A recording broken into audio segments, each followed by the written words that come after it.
Paz do Senhor, amada Igreja. Você que está em casa começando a assistir a este vídeo, sinta-se cumprimentado pelo amor de Jesus. Mateus capítulo 5. E eu queria ler convosco o verso 6. Mateus 5, verso 6. E com este texto eu queria dar continuidade ao nosso estudo acerca das bem-aventuranças. E hoje queria pensar convosco sobre felizes os famintos e os sedentos. Felizes os famintos e os sedentos. Mateus capítulo 5, verso 6 diz: Bem-aventurados os que têm fome e sede de justiça, porque serão fartos. Bem-aventurados os que têm fome e sede de justiça, porque serão fartos. Novamente, Jesus entra na contramão do pensamento do mundo. Novamente, Jesus, com esta quarta bem-aventurança, ele choca frontalmente com o pensamento contemporâneo e com o pensamento do povo naquela altura. Mas antes de entrar na bem-aventurança, eu queria só falar aqui algumas considerações, para nós percebermos o que é que Jesus estava falando e para nós percebermos porque é que Jesus choca frontalmente, porque é que Jesus nos leva na contramão. Se nós pensarmos um pouco, nós vimos que o corpo humano, o ser humano, ele tem duas necessidades básicas. E sem essas necessidades serem saciadas, eles morrem. A primeira necessidade é a fome. Todo o corpo humano, todo o ser humano, ele necessita de comer. E a segunda necessidade é a sede. Todo o corpo humano, todo o ser humano, ele necessita de beber. Estas duas necessidades, quando não saciadas, quando não observadas, elas são mortais. Ninguém consegue viver mais do que 2 dias sem beber algo. Ao fim de 2 dias, o corpo desidrata e entra em colapso. Já não acontece isso com a fome. Existem pessoas que já aguentaram 30, 40 dias sem comer. Mas ao fim desse período de tempo, o corpo começa a se alimentar do próprio corpo e vai entrar em colapso e vai o quê? Morrer. São duas necessidades básicas do ser humano. São duas necessidades que Deus olhou e viu. Por isso é que Ele proveu a água e Ele proveu o alimento. Deus sabia que ao criar o homem, que esse homem iria ter necessidades básicas. Pois bem, dito isto, eu comecei dizendo que felizes são aqueles que têm fome e felizes são aqueles que têm sede. Não abra, porque eu vou falar muito da Bíblia hoje, porque eu vou dar-lhe algo que você nunca ouviu e que lhe vai encher as medidas da sua alma, eu creio nisso.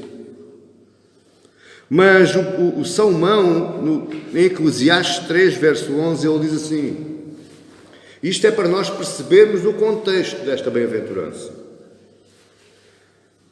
Eclesiastes 3, verso 11 diz, tudo fez Deus formoso no seu devido tempo.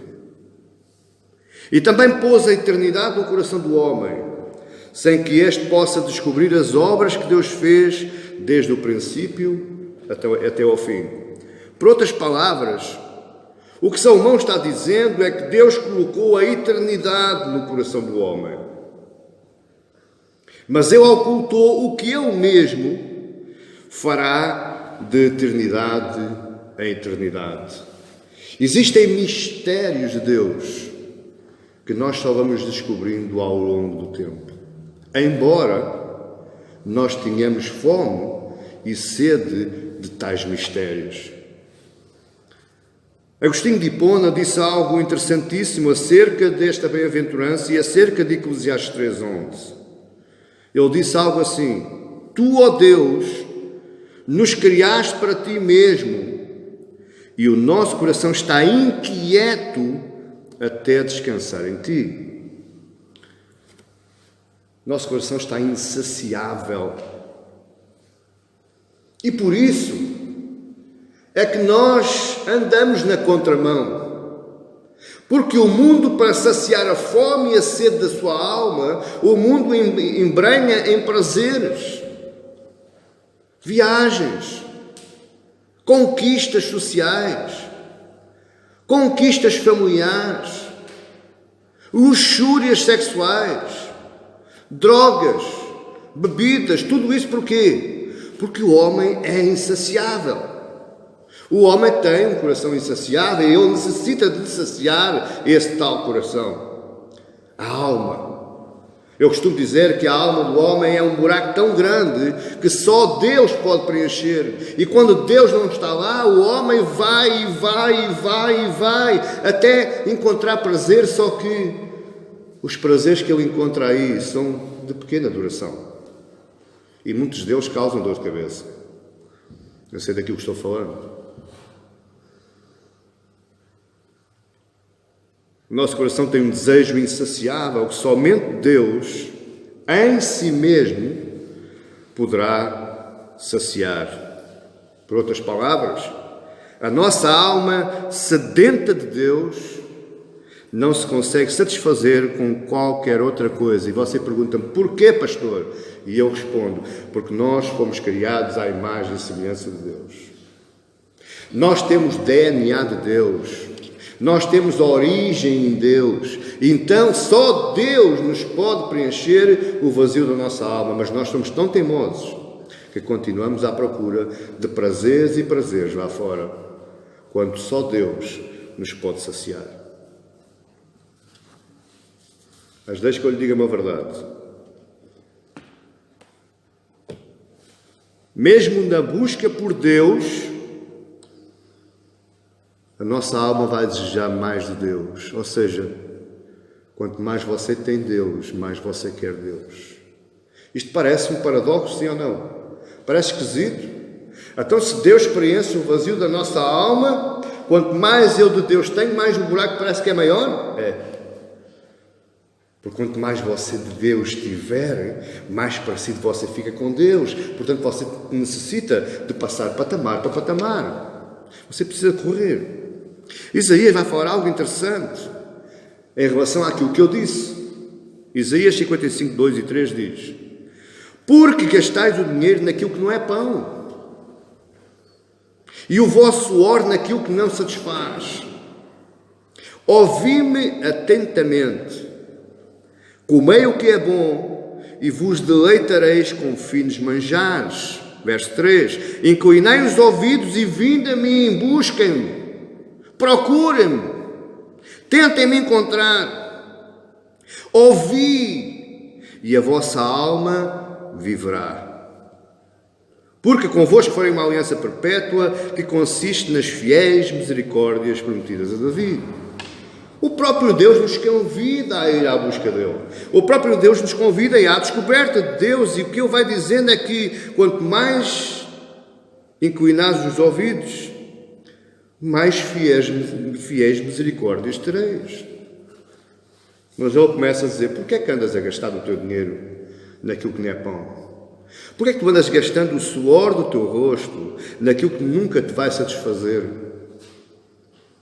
E nós vemos, amados irmãos, quantas pessoas se empenham um ano inteiro para passar 15 dias de férias num país do exterior? 15 dias que vão passar rapidamente. E depois o que é que vai acontecer? A dívida ficou. E passado 2 meses já nem sequer se lembra daqueles 15 dias de prazer. Você está entendendo isto? Jeremias vai ser mais grave ainda. Jeremias vai mais além. Jeremias 2, verso 13, ele diz: Porque o meu povo fez 2 maldades. A mim me deixaram. Primeira maldade.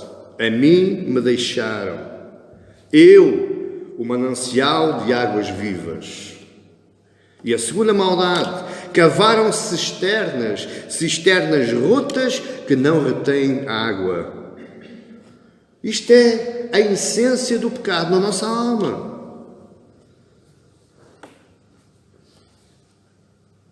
A grande tragédia que nós vivemos é que quanto mais o Espírito de Deus nos chama, mais nós nos afastamos. Porquê? Porque a essência do pecado vai ser maior.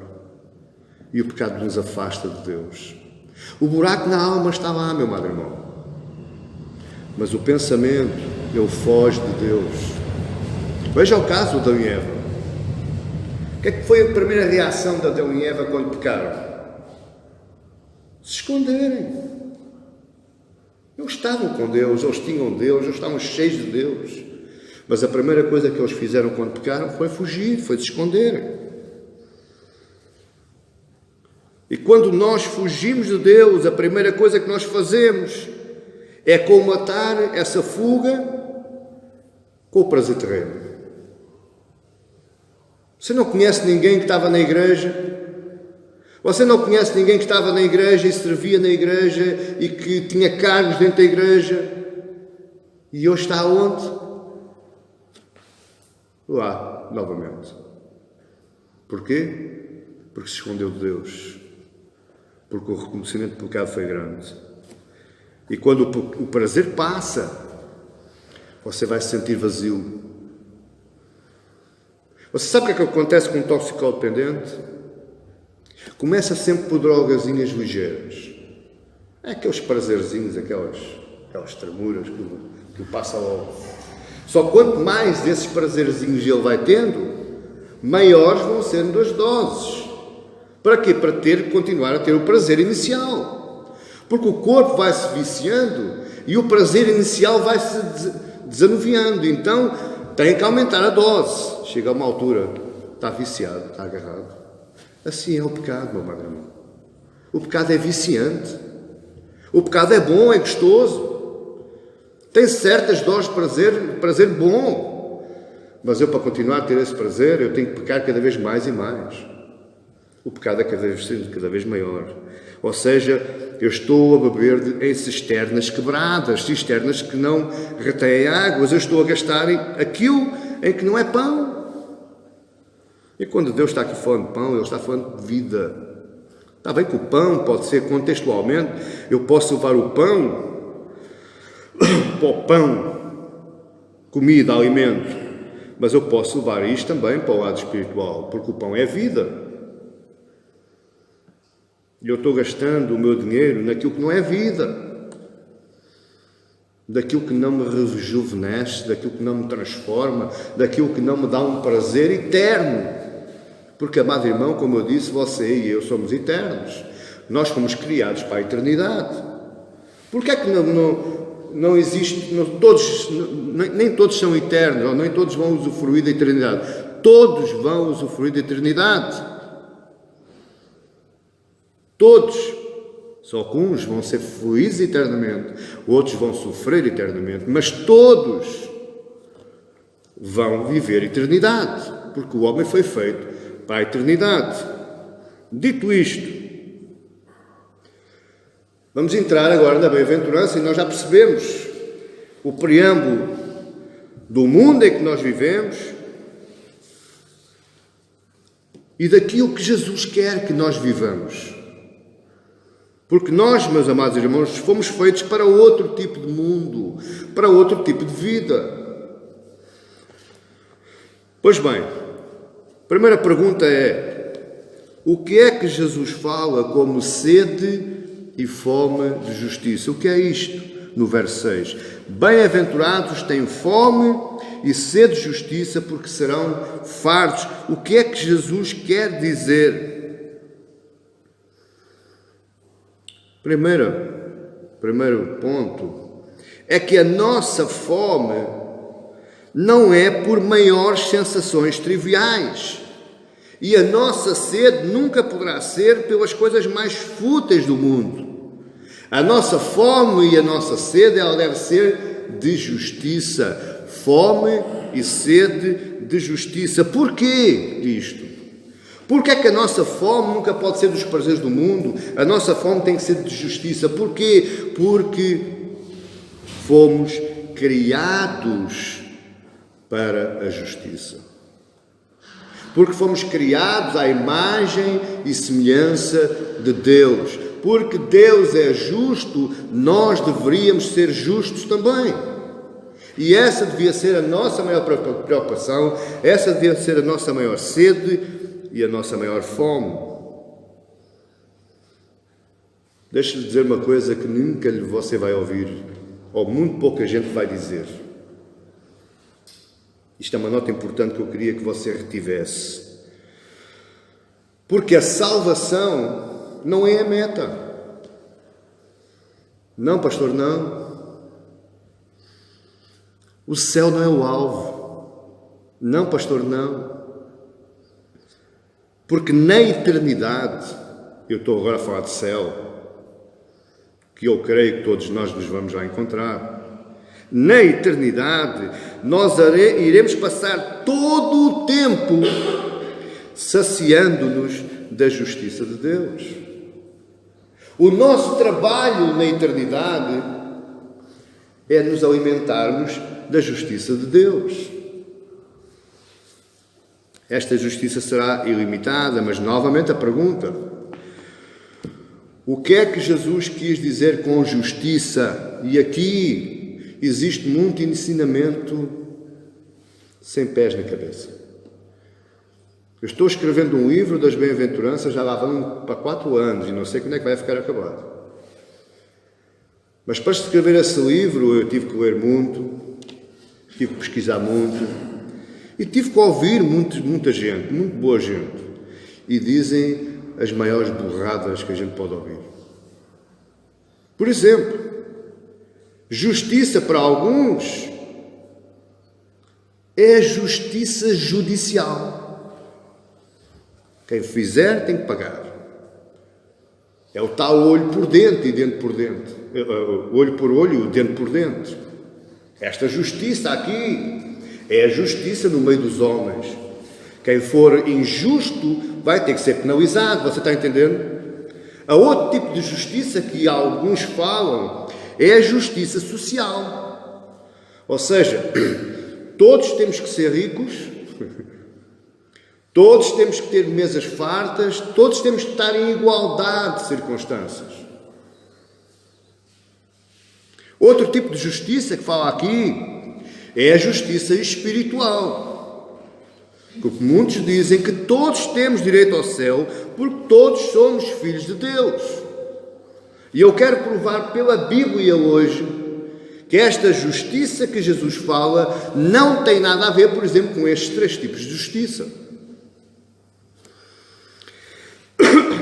Se entendermos, se sairmos daqui hoje, desta sala, e você que está me ouvindo, se nós entendermos o que é esta justiça, nós vamos entender quais são os motivos pelo qual nós deveríamos viver. Eu vou, novamente, dizer. Se eu entender o que é esta justiça que Jesus fala, eu então vou entender qual é o motivo principal pelo qual eu devo viver. Ou seja, o que é que me devia preocupar e o que é que me devia levar a viver. Repare, isto há aqui coisas curiosas, porque o Sermão do Monte, muitos falam no Sermão do Monte, e eu vou falar no Sermão do Monte, eu já propus no meu coração, que eu vou expor o Sermão do Monte todo, exatamente como eu estou fazendo só com as bem-aventuranças. Já que eu estou começando, então eu vou até ao capítulo 7. Mas o Sermão do Monte, muitos olham para este sermão tem sido alvo de crítica, tem sido alvo de elogio, tem sido alvo de estudo para a homilética, a arte de falar em público, porque Jesus era o mestre da palavra.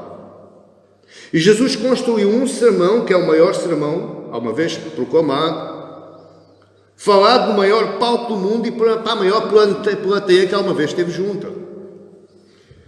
Só que Jesus é o mestre das palavras. E estas bem-aventuranças aqui do verso 3 ao verso 12, não foram aleatórias. Jesus esboçou o seu discurso, Jesus planeou o seu discurso para chegar ao capítulo 7, verso 27 e concluir o seu discurso, mas com base. Só que ele também não falou à toa. Repare, se você tem a sua Bíblia comigo, eu peço que você abra em Mateus, porque nós vamos falar em Mateus, há coisas interessantes aqui para nós percebermos. Diz assim: bem-aventurados os mansos, verso 5. A palavra mansidão, a palavra manso, ela só aparece uma vez em todo o discurso. Uma vez. Bem-aventurados os mansos, porque herdarão a terra. Jesus não falou mais em mansidão. Mansidão aqui foi só aqui.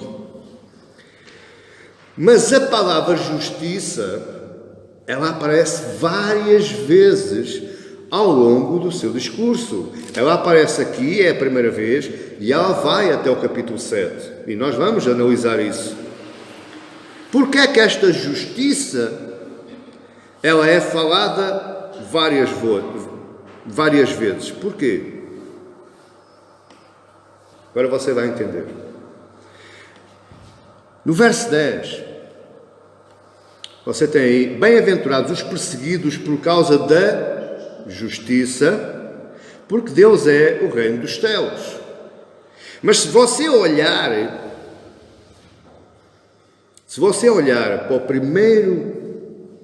primeiro grupo das bem-aventuranças, porque agora vou-me adiantar um bocadinho, mas eu preciso falar nisso para você perceber. As bem-aventuranças dividem-se em dois grupos. Tem as primeiras 4 bem-aventuranças e tem as últimas 4 bem-aventuranças. E porquê é que é dois grupos? Porque a primeira começa: bem-aventurados os humildes de espírito, porque Deus é o reino dos céus. E qual é que é a promessa da última bem-aventurança? Bem-aventurados os perseguidos por causa da justiça, porque Deus é o reino dos céus. Agora, hipoteticamente, e eu sei que Deus me perdoa, imagine um sanduíche. Porque Deus é o reino dos céus, é o primeiro pão. Porque Deus é o reino dos céus, é o segundo pão. Verso 3 está em cima, verso 10 está em baixo. E todas as outras 6, elas estão fazendo esse tal sanduíche, que é as 8 bem-aventuranças. Agora repare, o primeiro grupo tem bem-aventurados os humildes, bem-aventurados os que choram, bem-aventurados os mansos e bem-aventurados os que têm fome e sede de justiça. E isto leva-me para onde? Leva-me para uma alma vazia, uma alma decadente espiritualmente. Porque conforme vocês se lembram, quando comecei a falar nas bem-aventuranças, a palavra bem-aventurados no grego quer dizer macários. Mas a palavra macários no grego, ela nunca ia sozinha, ela levava sempre um petissé, que é o acompanhamento deste bem-aventurado. E o que é macários petissé? Aquele homem miserável, mendigo, que se arrasta mendigando a graça de Deus. E isto, bem-aventurados os humildes, e vocês lembram que eu falei nos pobres em espírito? Pobre em espírito é aquele que reconhece a sua miséria humana, psicológica e espiritual. O pobre em espírito é aquele que sabe que é totalmente dependente da graça de Deus. E eu, para ser pobre em espírito, eu tenho que me esvaziar da minha alma. Por isso é que Jesus diz: olhai para mim que sou manso e humilde de coração. Porquê é que ele era manso e humilde de coração? Porque ele se esvaziou de si mesmo. Então, as primeiras 4 humildes choram, porque eu reconheço que sou pobre em espírito e eu vou reconhecer o meu pecado e vou chorar por causa do meu pecado. E porque eu choro por causa do meu pecado, eu me torno manso. Eu me torno dependente dele. Eu não luto mais as minhas lutas, porque eu espero na graça de Deus. Todas estas 4 primeiras bem-aventuranças, elas dão uma ideia de alma vazia. A alma precisa ser cheia. A alma precisa ser preenchida. E muitos sabem que têm um vazio da alma e andam preenchendo esse vazio em outros lugares, com outras coisas, outros prazeres. Você está entendendo isto? Mas agora vem as 4 bem-aventuranças seguintes. Bem-aventurados os misericordiosos, porque alcançarão misericórdia. Bem-aventurados os limpos de coração, porque verão a Deus. Bem-aventurados os pacificadores, porque serão chamados filhos de Deus. Bem-aventurados os perseguidos por causa da justiça, porque Deus é o reino dos céus. E isso vai mudar agora uma ideia de uma alma transbordante. Porque eu reconheci que sou pobre. Porque eu chorei na presença de Deus. Porque eu me tornei manso e não faço mais, não guerreio as minhas guerras. Porque eu tenho fome e sede de justiça, e eu agora, Deus, derrama graça e derrama misericórdia. A misericórdia que eu solicitei lá em cima, que eu clamei lá, a misericórdia que eu andei mendigando lá em cima, eu a recebo agora aqui. Porque eu recebi misericórdia, eu me torno misericordioso. Porque eu me chorei do meu pecado, porque eu me arrependi do meu pecado, eu me torno ímpio de coração. Quando eu me torno ímpio de coração, eu sou o quê? Provedor da paz. E por causa disso eu sou perseguido. Você tem aqui os 2 grupos das bem-aventuranças. E tudo isto, meu amado irmão, tudo isto que eu falei, esta sanduíche, desde o verso 3 ao verso 10, esta sanduíche não se chama hambúrguer, nem McBurger. Esta sanduíche se chama justiça. Justiça. Amém? Amém. Aprendeu? Entendeu? Bem-aventurado aquele que tem fome e sede dessa justiça, dessa alma que se esvaziou e dessa alma que agora transborda porque recebeu, transborda para outro. É uma vida que transborda misericórdia, pureza e busca pela paz, que é as outras três bem-aventuranças. E se você quiser agora mais uma coisa curiosa, temos tempo hoje. Hoje estou a falar muito rápido, não estou? Se você quiser outra coisa curiosa, você vai ver que esta é a justiça nas palavras de Jesus. Não tem nada a ver com o judicial, não tem nada a ver com o social, não tem nada a ver. Esta justiça é outro tipo de justiça. Mas a pergunta é, o que é que Jesus está querendo passar para nós? Qual foi o pensamento de Jesus quando proferiu esta 4ª bem-aventurança? Se você quiser comigo, você vai ver que estas bem-aventuranças são comparáveis. Elas são 8 bem-aventuranças e elas são comparáveis entre si. Ou seja, por outras palavras, você vai analisar agora comigo que quando eu reconheci a minha miséria, eu fui agraciado pela graça e a misericórdia de Deus. Eu alcancei aqui graça e misericórdia de Deus. Quer ver isso? Que interessante é, Jesus era o mestre. Jesus era o nosso mestre. E é com ele que nós devemos aprender. Veja comigo. O verso 3, ele vai se computar com o verso 7. Bem-aventurados os humildes de espírito, porque Deus é o reino dos céus. Agora veja o verso 7. Bem-aventurados os misericordiosos, porque alcançarão misericórdia. O que é que eu disse? O humilde de espírito, o pobre em espírito, é aquele que necessita, anseia, aspira, porque graça e misericórdia.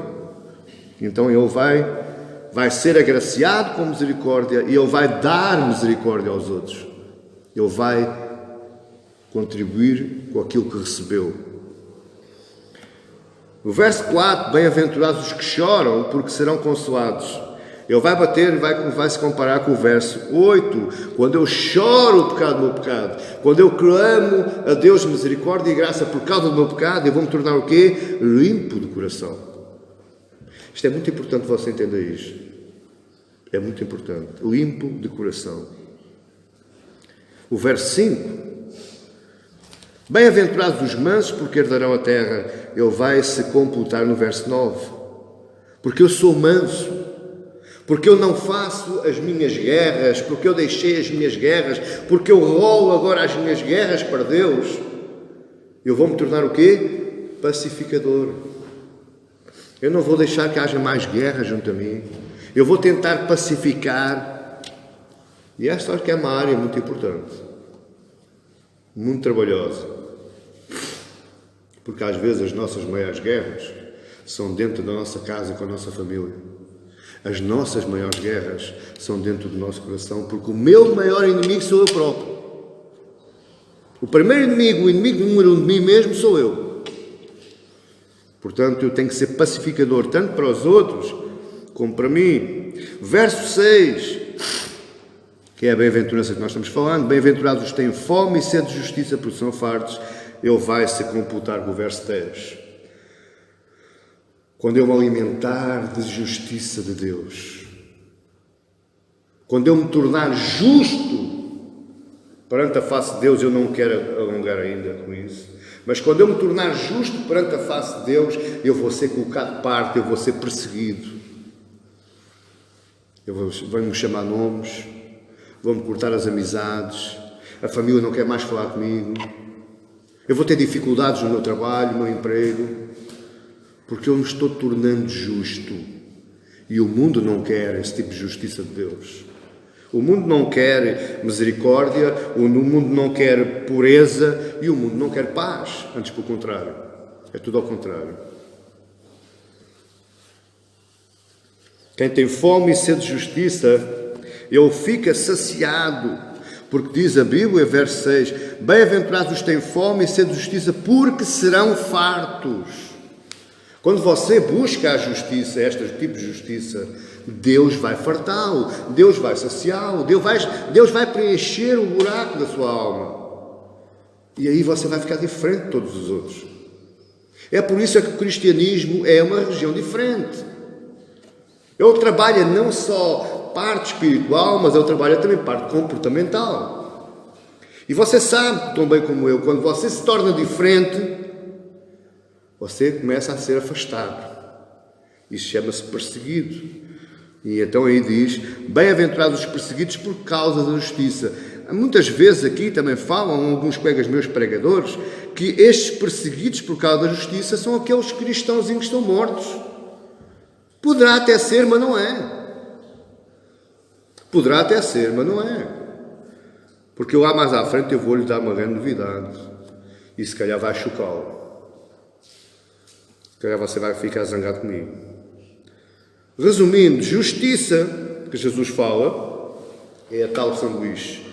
É a misericórdia, você tem que exercer misericórdia, você tem que ser puro, limpo de coração e você vai ter que ser pacificador. Pastor, onde é que você foi buscar isso tudo? Verso 20 do capítulo 5. Olha lá o que é que Jesus disse.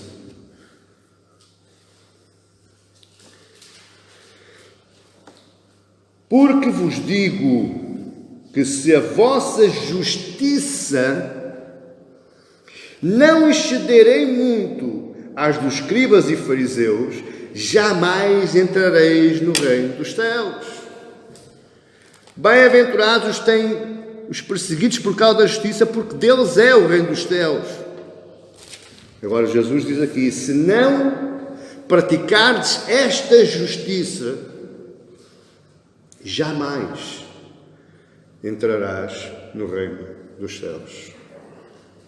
Ele está falando para fariseus, ele não está falando para um grupo de bêbados, ele não está falando para um grupo de alcoólicos, de drogados, não, ele está falando para chefes da igreja, líderes religiosos, homens que deveriam saber que tipo de justiça é que Deus pede.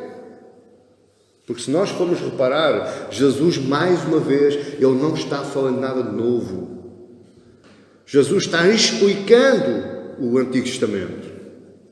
Jesus está explicando Êxodo 20 ou Deuteronômio 5, que é a lei moral de Deus.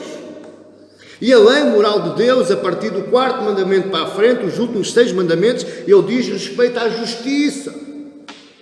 Ele diz respeito ao amar o próximo, respeitar o próximo. Conseguir viver com o próximo. Você está entendendo isto? A partir do verso 20, Jesus vai contrastar com tudo aquilo que os fariseus e os escribas estavam ensinando até então. Confira comigo.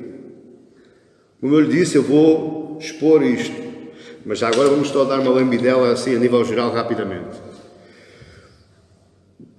Do verso 21, no capítulo 5, do verso 21 ao verso 26, ele diz: ouviste o que foi dito aos antigos, não matarás. Mas não só não matarás, porque, meu amado irmão, olhe para mim. Assassino não é só aquele que tira a vida a outro. Assassino é aquele que não perdoa, aquele que odeia e aquele que se irrita facilmente. Porque Jesus vai dizendo, verso 22, eu, porém, vos digo que todo aquele que sem motivo se irar... Ora, isto nos leva para uma das áreas da justiça, que é a pacificação. Quem é pacificador não mata, quem é pacificador não destrói, quem é pacificador não odeia, quem é pacificador perdoa, quem é pacificador não se ira. Você está entendendo agora? Do verso 27 ao 30, ele vai dizendo acerca do adultério. Verso 27, não adulterarás. Mas ele disse, mas não é só adulterar. Se olhares para alguém com segundas intenções ou com uma intenção impura, já estás pecando. Então, o não adulterar ou não olhar com intenção impura, isto nos leva para outro campo da justiça, que é a pureza de coração. Eu, se for puro de coração, eu nunca vou adulterar, nunca vou cobiçar, nunca vou olhar, e você sabe, não preciso meter mais na carta. Portanto, eu sou puro no coração. No 31 ao 32, ele vai falar do divórcio. E só busca o divórcio quem é impuro de coração. Portanto, se eu não tolero o divórcio, eu sou puro de coração. Sou um coração limpo. 33 ao 37, Jesus vai falar dos juramentos. Não jureis enganosamente, ou seja, no verso 33, também ouviste o que foi dito aos antigos, não jurarás falso. Mas ele vai dizer lá no verso 37, seja porém a tua palavra sim, sim e não, não, que disto passar vem do maligno. Então eu sou, novamente, puro de coração, eu estou praticando justiça. Do 38 ao 42, você confira comigo, é o tal olho por olho, dente por dente, ou seja, eu busco a minha própria vingança. Eu não sou manso. Ora, se eu não buscar a minha própria vingança, qual é as áreas da justiça que eu estou praticando? Pacificador e misericordioso. Porque o misericordioso não se vinga, ele perdoa. E Jesus vai lá dizer, lá mais à frente, se baterem na face direita, volta também a outra, se de maneira contigo tirarem da túnica, deixa também a capa. Você está entendendo? Isso chama-se o homem misericordioso. No verso 42 ao 48, ele está chamando a atenção para o amor ao próximo. E isto nos leva para mais um campo da justiça, que é a misericórdia. Mas interessante é que ele diz no verso 48: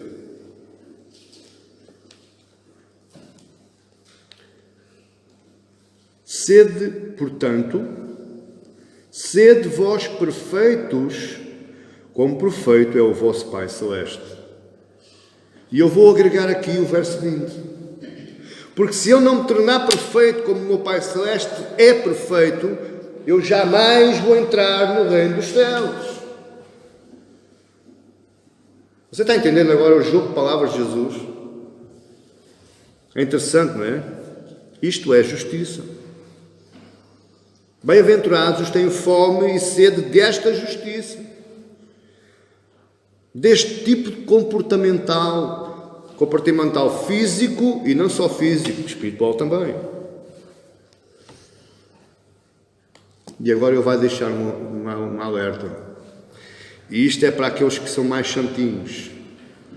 Eu chamo-lhe os santinhos de pau caranchoso. Está aí no capítulo 6, verso 1.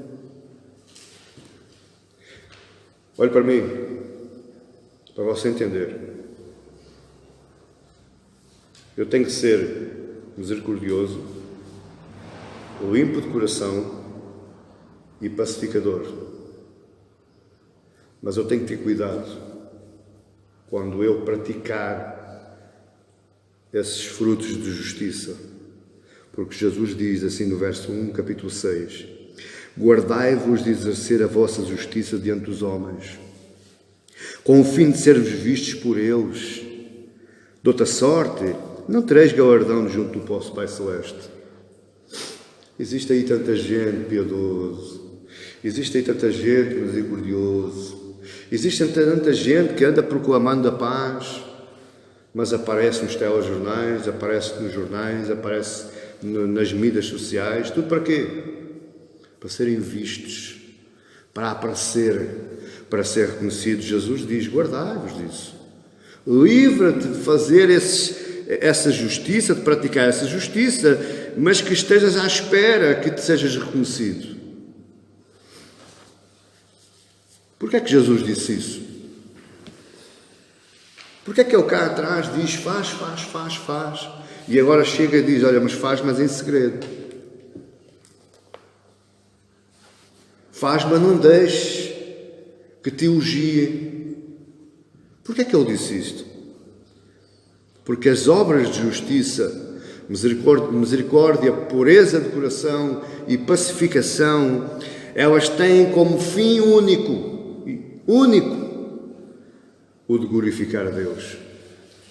Porque eu estou me tornando perfeito, como perfeito é o meu Pai Celeste. Está a entender agora? Agora você pode me perguntar assim: porquê é que Jesus não disse? Se calhar ficava mais no entendimento humano. Porquê é que Jesus não disse: bem-aventurados têm fome e sede de Deus? Porquê de justiça e não de Deus? Não ficava melhor fome e sede de Deus?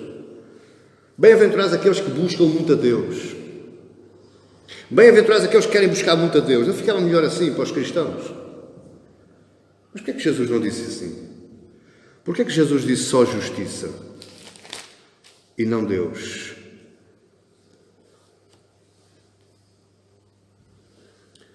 Porque fome e sede de justiça é fome e sede de Deus. Eu, quanto mais me encher desta justiça, eu mais perto de Deus estou. Ou seja, eu só quero praticar este tipo de justiça porque eu quero estar perto de Deus. E por isso é que Jesus não disse isso. Porque se Jesus dissesse: bem-aventurado aqueles que têm fome e sede de Deus, este tipo de justiça deixava de fazer sentido. E, aliás, todo o resto do sermão deixava de fazer sentido. Está entendendo agora? Jesus é o Mestre. Jesus é o Mestre das palavras. Em primeiro lugar, porquê é que Jesus não disse que tem fome e sede de Deus? E porquê é que esta promessa é feita somente aos que anseiam por justiça? Bem-aventurados têm fome e sede de justiça por serem fartos. Porquê é que esta promessa é só para aqueles que têm fome e sede de justiça? Primeiro, fome e sede de justiça é fome e sede de Deus. Fome e sede do caráter de Deus. Eu quero me parecer mais com Ele. Porquê? Porque Deus é justo. Aquilo que Deus opera em si e em mim é isto. Então, se de graça recebestes, de graça dai. Eu tenho que me tornar justo como Ele é justo. Eu tenho que praticar as mesmas coisas que Ele pratica comigo. Ah, pastor, mas eu conheço algumas pessoas que só querem e não querem repartir, porque eles não são puros do coração, eles não são misericordiosos e muito menos pacificadores.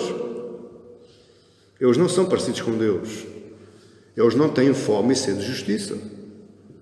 Simples assim. Em segundo, porque fome e sede de justiça é o que Deus nos concede em Cristo Jesus. Só quem entrega a sua vida a Jesus, só quem faz Jesus seu Senhor e seu Salvador, é que pode ter fome e sede de justiça, porque até lá não. Tem outras coisas. Eu não preciso de Cristo. Eu uma vez ouvi uma pessoa dizer-me assim, eu fui falar, se queria entregar a sua vida a Cristo, fazer de Cristo seu Senhor e seu Salvador, e eu disse, essa ideia agrada-me. A palavra dessa pessoa, essa ideia agrada-me, mas não agora. Mais para o final da minha vida. Você está entendendo isto? E você pensa que é só as pessoas que andam lá fora? Não. Não, meus amados, não. Existe muita gente dentro da igreja, mas está fora. Jamais entrará no reino dos céus. Se nós formos ver a outra palavra de justiça, e já passamos para o capítulo 6, tem o verso 1, que é a prática de justiça, sem estar diante dos homens, e depois chegamos ao meu versículo preferido. Porque Mateus 6,33, eu poderia enquadrar no verso 6 de Mateus 5. Porque Mateus 6,33 diz, buscai primeiro o reino e a justiça. Buscai, pois, em primeiro lugar o seu reino e a sua justiça. O que é que Jesus estava falando? Buscai em primeiro lugar o reino, que é a palavra, que é o mandamento, que é querer ser parecido com Deus. E querendo ser parecido com Deus, eu estou então a ir buscar a justiça. E quando eu quero ser parecido com Deus, quando eu busco a Cristo, quando eu busco a Deus e quero praticar a justiça porque Ele é justo, eu não preciso chatear porque todas as coisas me são acrescentadas. Ou seja, eu não preciso ir à busca de prazer ao mundo, porque Deus me enche, preenche a minha alma. É isto que Mateus 5,33 quer dizer.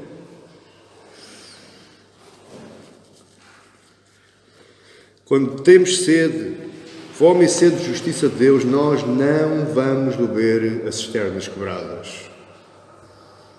Nós não vamos gastar o nosso suor e o nosso dinheiro aquilo que não é pão. Porque tudo isso Deus nos dá. E isto tem dois aspectos. Dois aspectos de fé. Não é a fé milagreira. É a fé objetiva. Porque se eu tenho fome e sede de justiça, e se eu sei que Mateus 6,33 funciona na minha vida porque eu busco a Deus e busco a prática da justiça, então eu sei que eu sou aceito por Deus. Eu sei que no finalzinho das bem-aventuranças eu vou herdar o quê? O reino dos céus. Porque Ele me aceita, é Ele que me aceita. Não sou eu que aceito a Ele, é Ele que me aceita.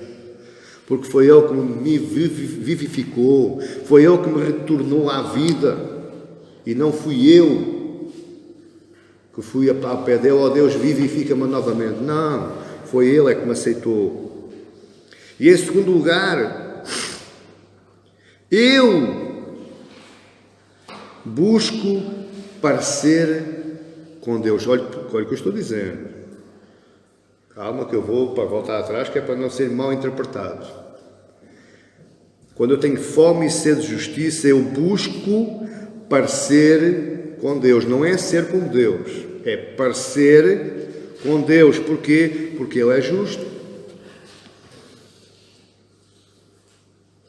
E porque eu quero ser um reflexo de Cristo.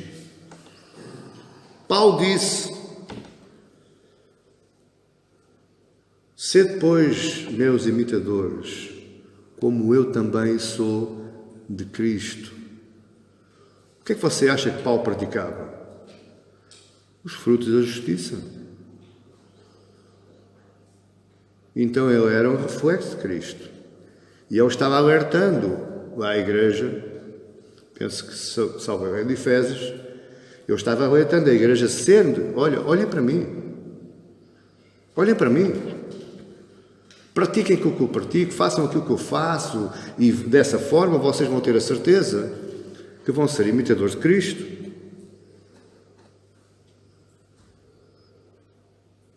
Mateus 7,21 vai falar de outras vezes de justiça. E Jesus vai dizer, verso 21. E agora atenção, agora vai doer. Tenha paciência. Mas eu gosto mais da Bíblia. Eu amo demais de Deus para estar calado.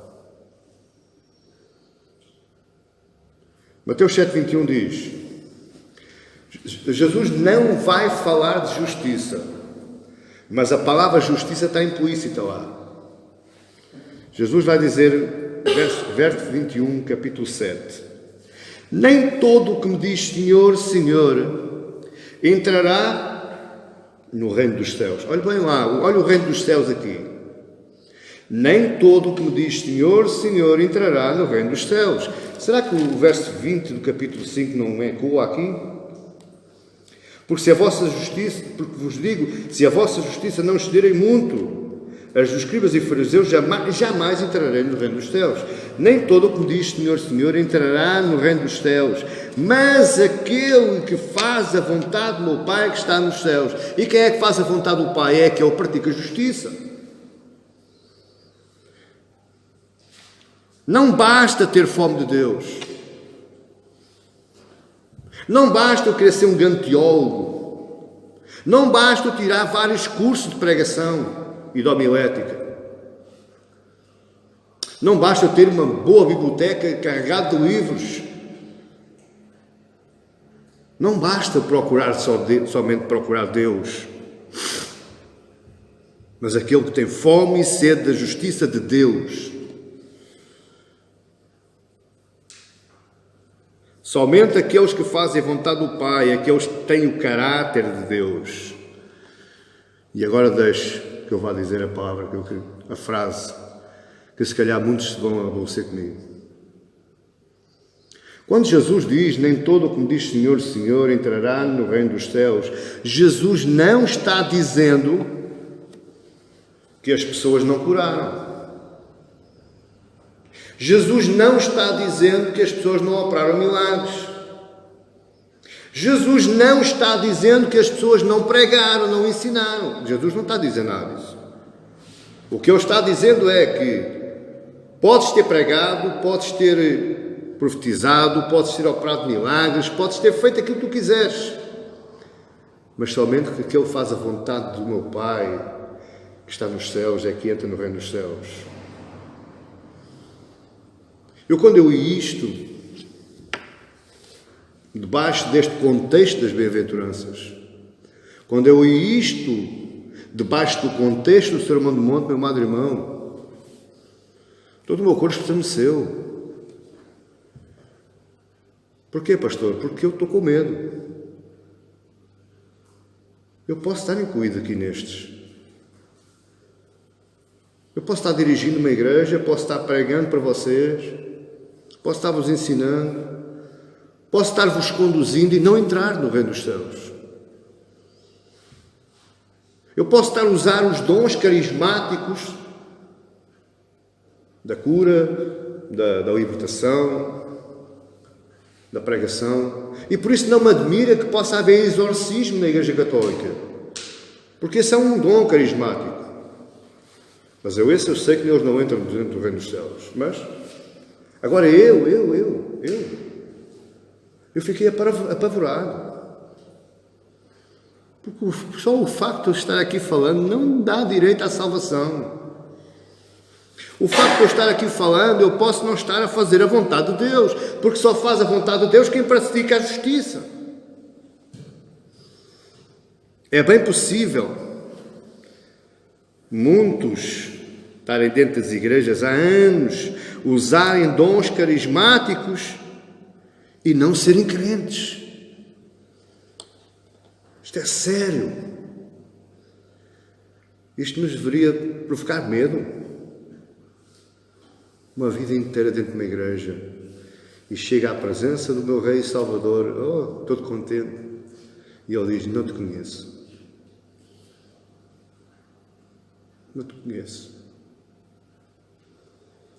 Que Deus me livre. Que Deus me livre dessa hora. De ele me dizer: não te conheço. 30 anos de crente não me dá estatuto nenhum. 20 e tal pregando a palavra, muito menos. O que me vai dar estatuto para eu entrar no reino dos céus é se eu for ou não praticante da justiça de Deus. Misericórdia, pureza de coração e pacificação, paz. E quando eu estava percebendo isto,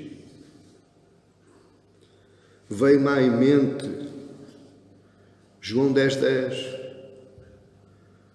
Porque todo o pregador diz que João 10:10 Jesus estava falando do diabo e Jesus não falou de diabo nenhum. Jesus falou para pastores, falou para líderes da igreja. Jesus falou para aqueles que sabiam a palavra. Jesus falou para aqueles que tinham conhecimento.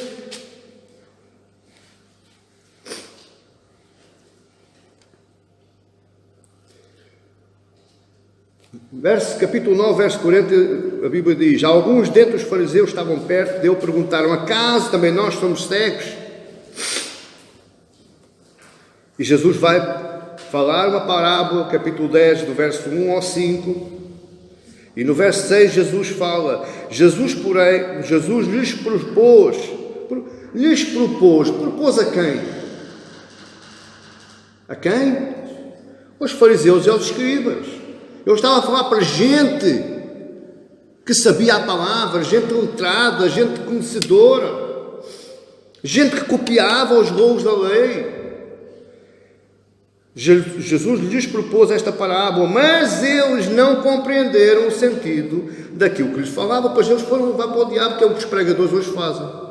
Como não lhes interessa esta parábola de 1 ao 5, eles vão dizer que Jesus no 10:10 falou para o diabo.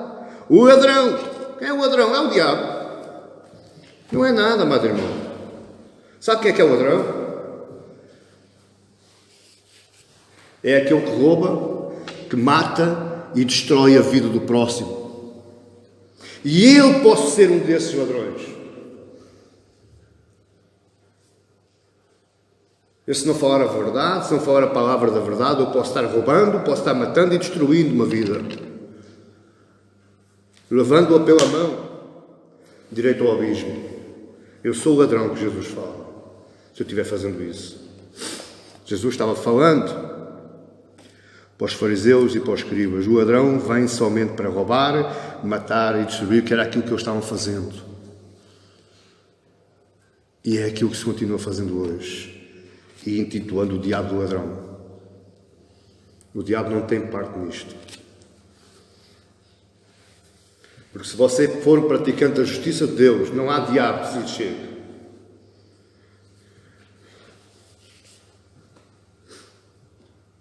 Posso tudo naquilo que me fortalece, mas não é o poder miraculoso do Espírito Santo. Eu posso tudo naquele que me fortalece quando eu for praticante da justiça de Deus, porque Ele é que me vai fortalecer em graça, em misericórdia e em poder. Está entendendo, meu querido e minha querida? Podem ficar chateados comigo à vontade. Amanhã tenho mais uns e-mails para responder. Não importa, eu gosto. A satisfação mais profunda das nossas almas, eu estou já caminhando para o final. A satisfação mais profunda da nossa alma não provém das delícias do mundo. A satisfação mais profunda da nossa alma ela vem de Deus. Mas não é para todos. Novamente, não é para todos, porque Ele não veio para todos. Ele veio para muitos. Jesus não veio para todos.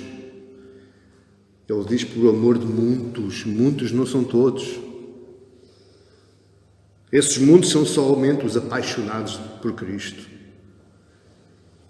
Aqueles que se apaixonaram por Cristo, então têm a providência de Deus nas suas almas. É buscar ser perfeito como Deus é.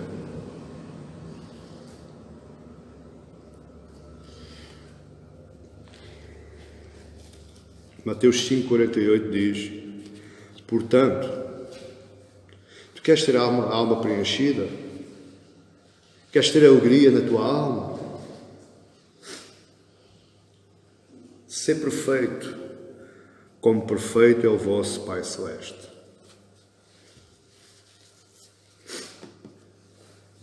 Agora pergunto: alguém pode ser perfeito como Deus falando mentira?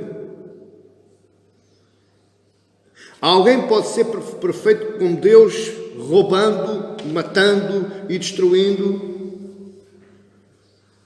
Alguém pode ser perfeito como Deus ensinando mentira, pregando ao jeito que as pessoas querem ouvir? Não. Não. Esse é ladrão. Esse pertence ao covil dos salteadores, como está lá Marcos, quando Jesus vai limpar o templo. Vocês, a casa do meu pai é chamada casa de oração, mas vocês transformaram em covil de salteadores. Salteadores é ladrão. O ladrão veio para matar, roubar e destruir. Conclusão. Meu amado irmão, pare de olhar para os jardins maravilhosos do seu vizinho. Pare de olhar para aquelas coisas boas que andam aí nesse mundo. Pare de querer também uma parte dessas coisas boas desse mundo. Pare.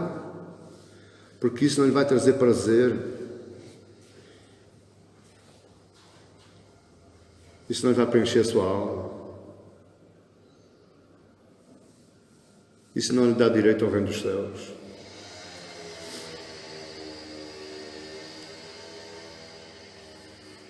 Quando você entender isto que você ouviu hoje, você vai poder viver o reino dos céus aqui e agora. É possível você viver o reino dos céus aqui e agora. Mas você tem que praticar justiça. Você tem que praticar perdão. Você tem que evitar se irritar. Você tem que deixar o ódio de parte. Você tem que praticar misericórdia. Aí você consegue viver o aqui e agora do reino dos céus. Para isso eu dou-lhe 2 conselhos. Arrependa-se de tentar viver a sua vida à sua própria maneira. Entregue a sua vida a Cristo. Entregue a condução da sua vida a Cristo. Deixe que seja Ele o mestre do seu barco. Deixe de marcar rumos, porque isso não vai levar a lado nenhum. Arrependa-se dessa vida. Arrependa-se de andar buscando o bem melhor deste mundo. Eu estou a dizer, não é mau o cristão ser rico, não é mau o cristão ter posses, não é mau o cristão ter bons empregos, não é mau. Mal é quando você faz disso o curso da sua vida e deixa Deus para trás, deixa Cristo para trás. Isso é que é mau. Arrependa-se de usar os dons carismáticos, pregação, libertação, teologia, conhecimento da palavra. Arrependa-se de usar esses dons somente para crescer diante dos homens. Isso é que nós vemos mais aqui. Aliás, as igrejas onde os pastores são mais elogiados é onde as igrejas são mais cheias. Porquê? Porque eles falam aquilo que você quer ouvir. E então, como ele falou aquilo que você quer ouvir, ele é bom, ele é bom, ele é o melhor do mundo. Só que esse matou, roubou e destruiu a sua vida. E esse vai dar contas. Esse, quando lá chegar, Jesus vai dizer: não te conheço. Andaste, mas andaste a perder tempo.